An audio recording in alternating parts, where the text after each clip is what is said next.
German camouflage, German camouflage, German camouflage. A big unboxing today. I got this box in. Every now and again I like to do an unboxing. I'm kind of an eBay kind of a guy. Whenever I see camouflage clothing and surplus in 3X, yeah, I'm a big guy, so I need something that's kind of, roomy. Whenever I get a 3X hit on my eBay alerts, I will go ahead and make the purchase because I can always use the clothing. And we know if you watch this show, we do love our camouflage here on this show, especially German camouflage. And sometimes there's things that you just can't live without, and that is among such things. So I'm gonna cut here. I don't want to get too deep. That's not it right there. Here we go.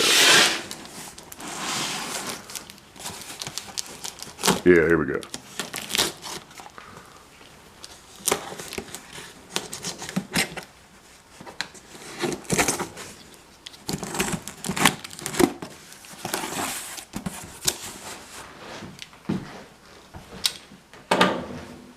So welcome to Survival Commando. Welcome back.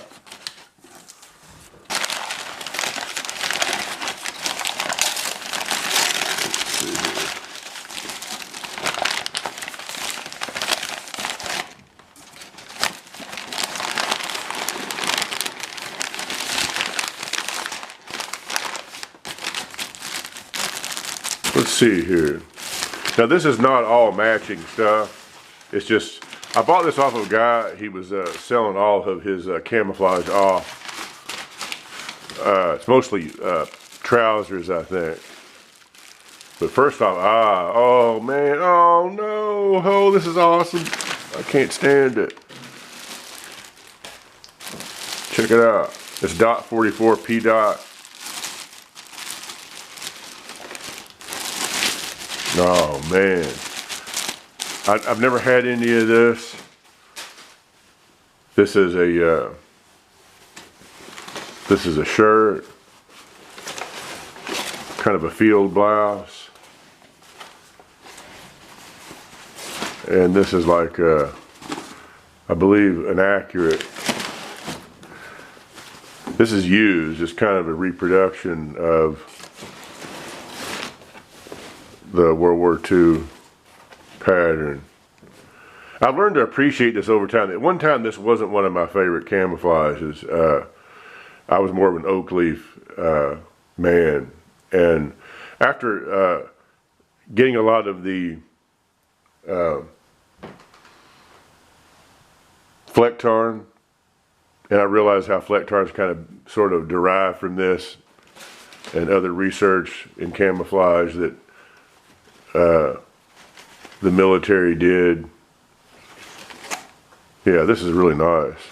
That's big size. You can see kind of the resemblance that this is kind of like sort of like an ancestor to Flecktarn and many other camouflage patterns, really. So that's great. I've got that. I like to get the pants for it. Good luck on that.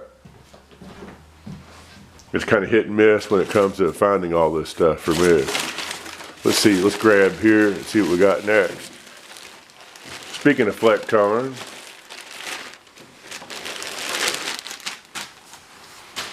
some Flecktarn pants. This looks like the older pattern, maybe a little bit more dark, kind of a little bit more subdued. I'm not for sure. If you're an expert on that, let me know. Like I know, I had a discussion recently with the German Redneck channel. They were talking about that they liked the newer Flecktarn better. It was a little bit more, had a little bit more contrast to it. So I'm not for sure. But anyway, these are a 3X pair of pants, military. So I said I'm just going to go ahead and pull the trigger and get these because I know they'll fit me. And Germany has I think they stopped producing this. They're not using it. They're using something else. They might be using more like the multicam now, as most armies have done, or some variation of multicam scorpion type material. But you know, I've learned over time that this stuff blends in pretty much in any environment, any season. It really isn't the most beautiful camouflage. I mean, it's kind of gloopy, but I mean, it works. It works everywhere. It's just crazy. It doesn't matter if it's real green outside, the green, the browns, everything just blends in perfectly. It's way better than something like the U.S. woodland. You know, it's head and shoulders above that. You know, they've used this stuff for years. So anyway, there's that. And plus, I think Germany really doesn't want, they don't sell a lot of surplus because they don't want it to end up into the hands of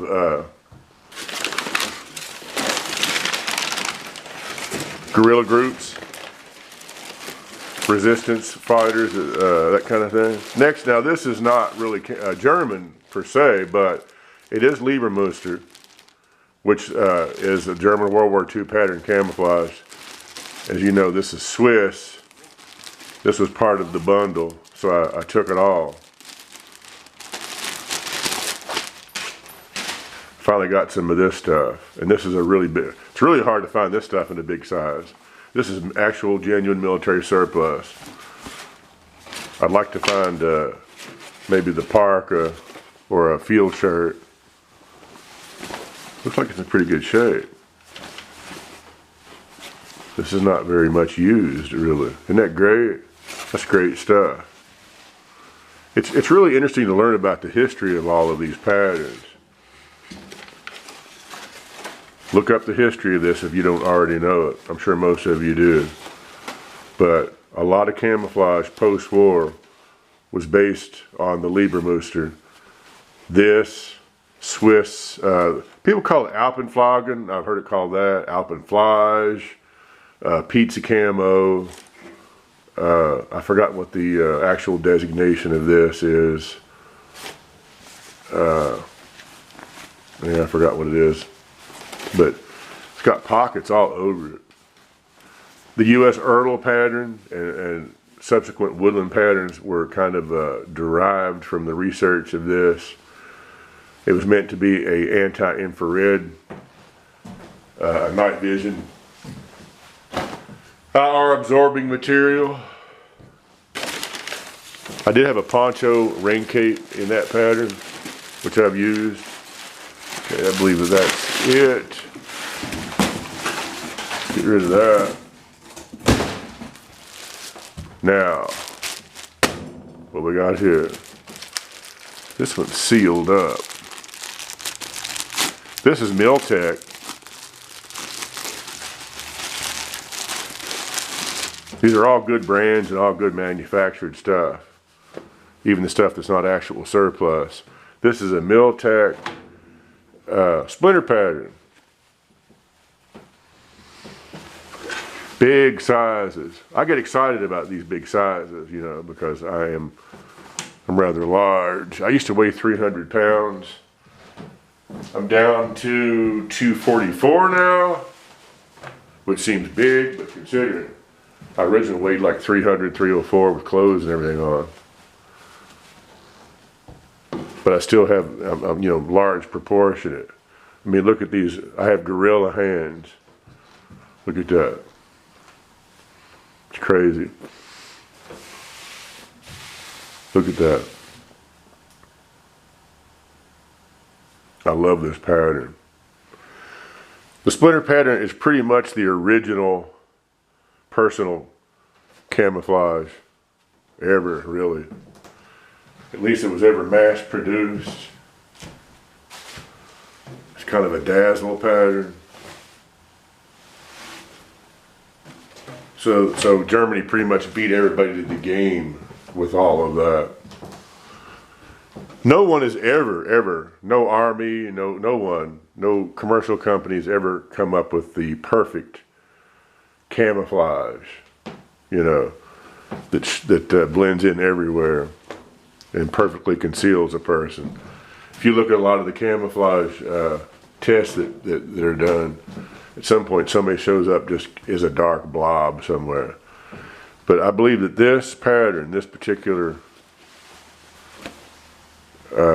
scheme, is about as close as you'll ever get to the perfect camouflage, because it has both a macro and a micro pattern. So if you get up close, this splinter pattern starts to kind of confuse the eye and it blends in, and it's disruptive. Now this, I believe, is a BDU cut. I don't believe that the Nazis made a pair of pants that were exactly like this with the bellows pockets and all that. I'm not really an expert on World War II clothing and fashion, like the different actual cuts of uniform. This is a Miltech modern reproduction, so it's a modern cut, and I like the idea of this. I'd like to get some of the P dot in that pattern.